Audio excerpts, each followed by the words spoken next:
It's time for a new adventure from Ride On with Friends.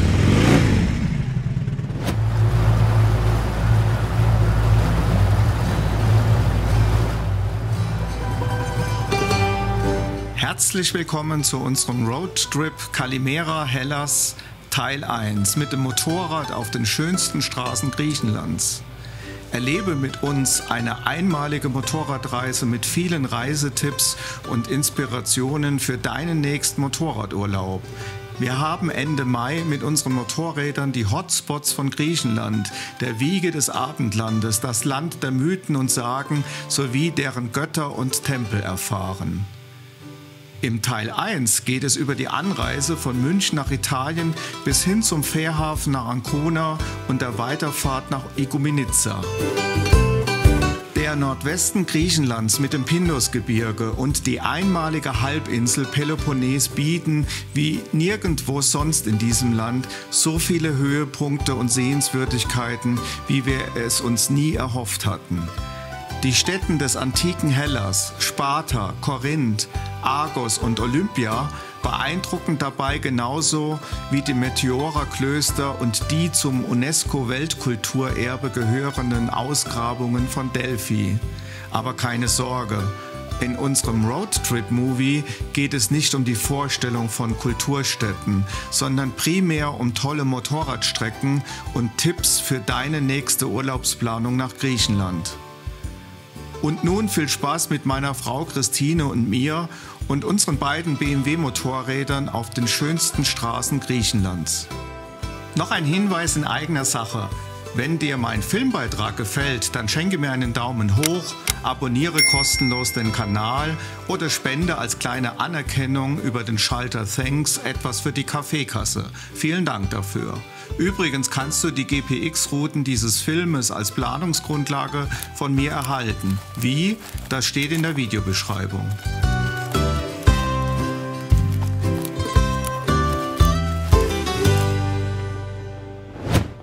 Die Idee zu unserer Hellas Motorradtour entstand bereits im Juni 2019, als wir unsere Balkan-Motorradreise von München über Kroatien nach Albanien, Griechenland und zurück gerade beendet hatten und noch ganz begeistert von den Meteora-Klöstern und dem Pindusgebirge in Griechenland waren. Doch dann kam bekanntlich Corona und das Motorradabenteuer Griechenland rückte erstmal in weite Ferne. Im Februar 2023 habe ich die Grobplanung wieder aus der Schublade geholt und verfeinert. Circa 5000 Kilometer in 18 Fahrtagen auf den schönsten Motorradstraßen Griechenlands sollten es nun sein. Abhängig vom Wetter stehen Sehenswürdigkeiten und das Baden im Meer am Nachmittag auf dem Programm, was unter anderem meine Standortwahl der Hotels beeinflusst hat. Da wir möglichst viele Urlaubstage in Griechenland verbringen wollten, haben wir eine Fähre der griechischen Reederei Superfast Ferries für Ende Mai 2023 von Ancona nach Patras und zurück gebucht. Leider konnte weder im Mai noch nach Umbuchung im September 2023 die Reise nach Griechenland stattfinden. Der sehr empfehlenswerten Reiseagentur Greek Ferries war es zu verdanken, dass gegen eine geringe Gebühr und auf Kulanz dreimal die Fähre umgebucht werden konnte. Anfang Juni 2024 sollte es dann endlich klappen, und zwar von Ancona nach Igoumenitsa und zurück. Für die Anreise bis nach Ancona haben wir 2 Etappen geplant. Weitgehend geht es über mautfreie Straßen von München über Tirol bis in die Nähe von Modena, genauer gesagt nach Carpi und dann weiter nach Ancona zum Fährhafen. Da das Wetter uns teilweise mit einstelligen Temperaturen und Starkregen von München über Westtirol bis an den Gardasee begleitet hat, steigen wir mit dem Film nun erst am Abend des zweiten Tages, ca. 20 Kilometer nördlich von Modena, in der schönen kleinen Stadt Carpi ein. Hier gibt es ein nettes kleines Hotel mit dem Namen Smart Hotel. Das Smarte für Motorradfahrer ist einerseits die Lage direkt in der Altstadt und andererseits der sichere Parkplatz. Man kann sein Motorrad direkt in einem nur für Hotelgäste zugänglichen Innenhof abstellen. Die Zimmer sind sauber und funktional ausgestattet. Frühstück gibt es leider nicht. Aber 5 Minuten fußläufig auf dem Domplatz gibt es viele nette Cafés, die nur darauf warten, dass man morgens einen Espresso und leckere Brötchen bestellt. Ich kann das Hotel nur sehr empfehlen.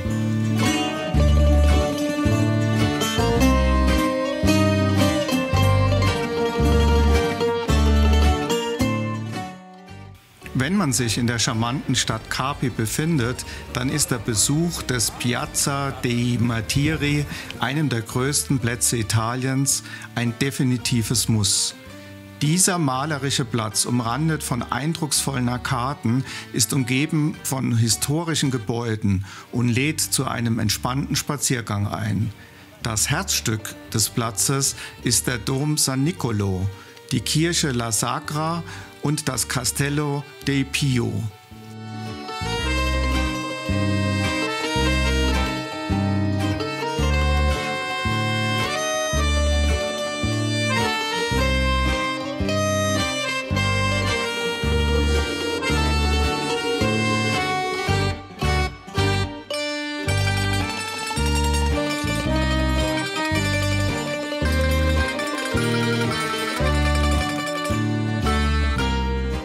Ein Abendessen in einer preisgekrönten Pizzeria rundet unseren anstrengenden Motorradtag nach über 400 Kilometer, anfangs bei Starkregen und 5 Grad am Rechenpass, bis zuletzt bei Sonne und 22 Grad Celsius ab. Morgen geht es dann weiter über einen kleinen, aber lohnenswerten Umweg nach San Leo, bis zum Seebad Senigallia und dann weiter zur Fähre an den Fährhafen nach Ancona.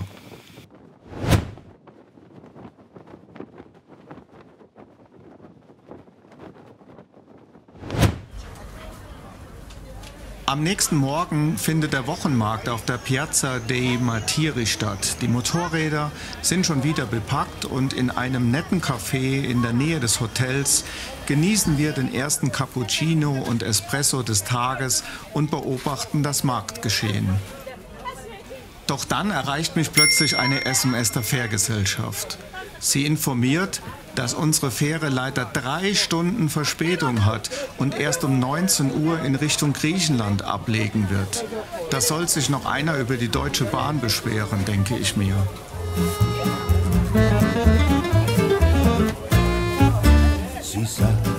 Noch mehr Zeit, um bei schönstem Wetter den heutigen Abstecher nach St. Leo zu genießen. Ich plane gleich einmal eine neue Route. Wir fahren zunächst von Capri über Modena, Bologna bis nach Cesena. Einige wenige Kilometer südlich von Cesena, auf der E45, geht dann eine Traumstraße für jeden Motorradfahrer los, die SP79, die dann in die wunderschöne, sehr kurvenreiche Landstraße SP30 mündet. Diese erstreckt sich bis nach San Leo, das nur wenige Kilometer von San Marino entfernt liegt. Für jeden Motorradfahrer ein Genuss und der Panoramablick bis an die Adria ist bei schönem Wetter ein Traum. Plant das auf jeden Fall ein.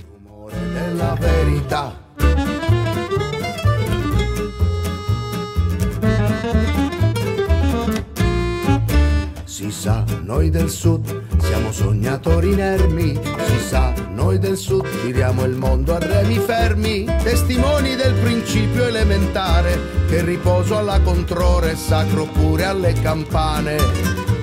Si sa. San Leo, ein malerischer Ort, der steil abfallend auf einem Felsen liegt, der das gesamte unten liegende Tal überragt. Es ist wahrscheinlich nur wenigen bekannt, dass der Ort ab dem Jahr 962 2 Jahre lang Hauptstadt des Landes war und schon mehrmals zu einem der schönsten Dörfer Italiens gekürt wurde. Bereits der berühmte Dante, nach dem auch das Zentrum, die Piazza Dante, benannt wurde, fand in seiner göttlichen Komödie große Worte für die kleine Ortschaft mit seiner malerischen Altstadt in der Nähe des Zwergstaats San Marino. Im 15. Jahrhundert wurde die mächtige Festung, besser bekannt als Rocca di San Leo, an der Stelle eines römischen Tempels gebaut. Sie wurde seit dem 18. Jahrhundert vom Vatikan auch als Gefängnis genutzt.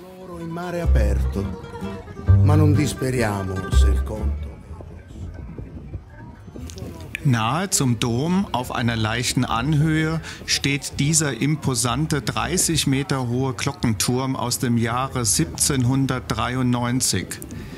Man hat von oben einen wunderschönen Ausblick auf die Altstadt und die Umgebung bis hin zum Meer. Nach einem kurzen Aufenthalt in der Altstadt von San Leo führt das Navi uns weiter über kleinste Straßen und viele Hügel an San Marino vorbei in Richtung Adria und danach an der Küste entlang nach Süden bis kurz vor Ancona in die historische Hafenstadt Senigallia. Harley-Fahrer kennen das Seebad Senigallia, denn hier findet aktuell zum 30. Mal das europäische Treffen der Harley Owners Group statt, das Biker aus ganz Europa nach Senigallia lockt.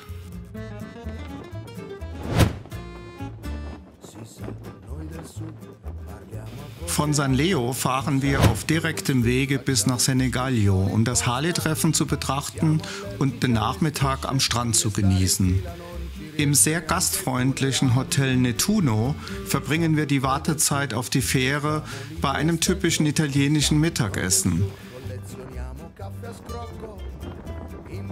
Der Strand lädt allerdings zum Flanieren ein und der österreichische Hotelier ermöglicht uns das Parken der Motorräder auf dem gesicherten Hotelgelände bis zum Abend. Wir können uns umziehen und einen Spaziergang am Strand unter anderem bis zur Rotonda, dem Wahrzeichen der Stadt, oder dem historischen Hafen oder der Festung Rocca Rovaresca aus dem 15. Jahrhundert unternehmen. Si sa, noi del Sud siamo sognatori inermi. Si sa, noi del Sud giriamo il mondo a remi fermi. Das lustige Strandtreiben der Frauengruppe mit ihrem Drachenboot verkürzt die Wartezeit auf die Fähre, wobei das Wetter leider immer schlechter wird. Typisch alte italienische Schule. Der Mann bestimmt die Richtung und die Frauen müssen ganz schön im vorgegebenen Rhythmus paddeln, bis das Boot Fahrt aufnimmt.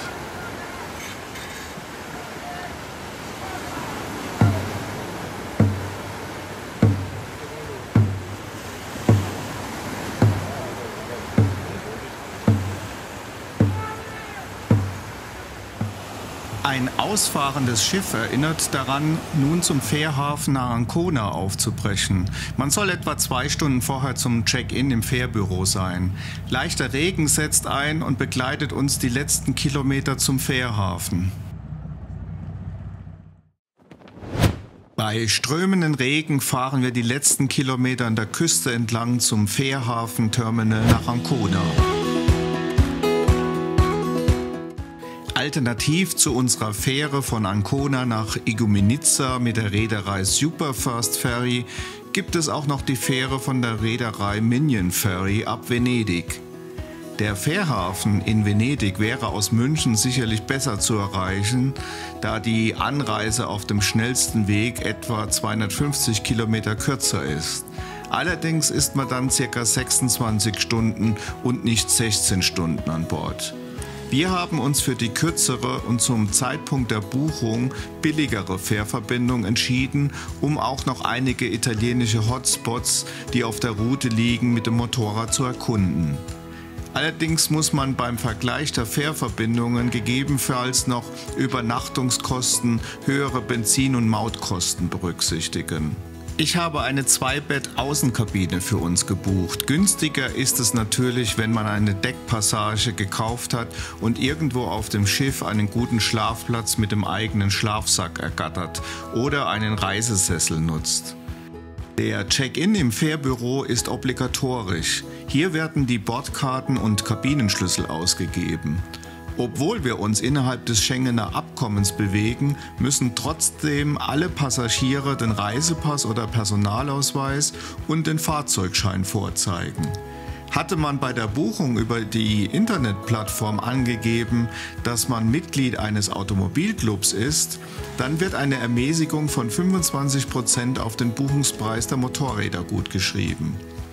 Dies muss nun durch Vorzeigen des Automobilclub-Ausweises nachgewiesen werden, sonst muss die Ermäßigung zurückgezahlt werden.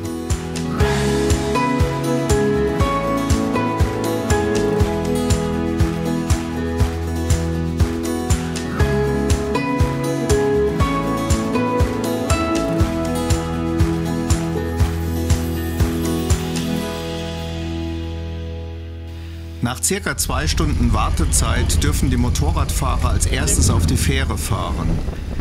Der Gestank von Schiffsdiesel bei mindestens 30 Grad Lufttemperatur unter Deck und das Geräusch der Schiffsmotoren schlägt uns entgegen. Parkeinweiser zeigen uns mit wilden Gesten, wie und wo wir die Motorräder abstellen sollen. Übrigens, die Motorräder werden nicht verzurrt. Sie stehen so eng zusammen, dass ein Umfall nicht möglich erscheint.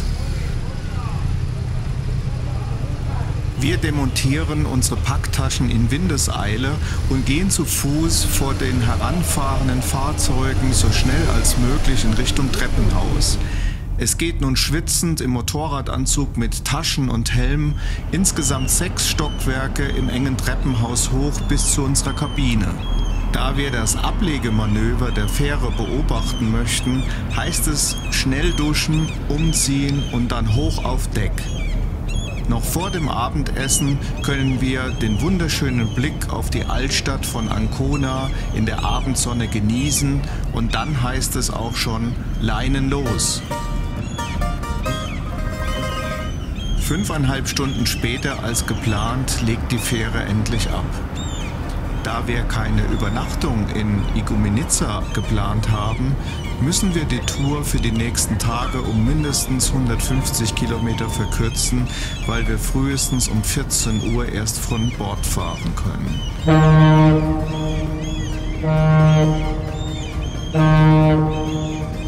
Das heißt leider, dass wir die Papingo-Dörfer und die berühmte Vikos-Schlucht diesmal aus zeitlichen Gründen nicht anfahren können.